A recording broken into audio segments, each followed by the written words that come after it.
Կախային հանգամանքից Հայաստան խմբակցությունը կմիանար թե ոչ,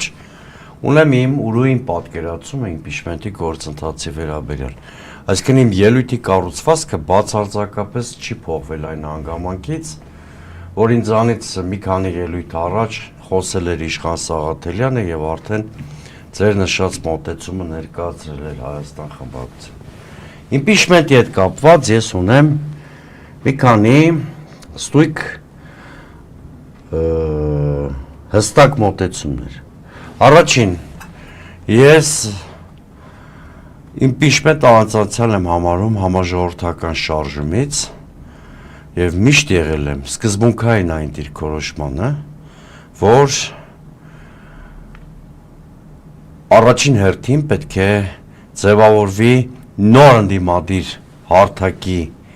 այլընտրանքային քաղաքական օրակարգի խնդիրը, դրան հաջորդի համաժողովրդական շարժումը, որը արդյունավետ կարող է դարձնել իմպիչմենտի ընթացքը, սա մեկ։ Երկրորդը միշտ իմպիչմենտի հարուցումը համարել եմ խորհրդարանական զույգ խմբակցությունների պարտականությունը։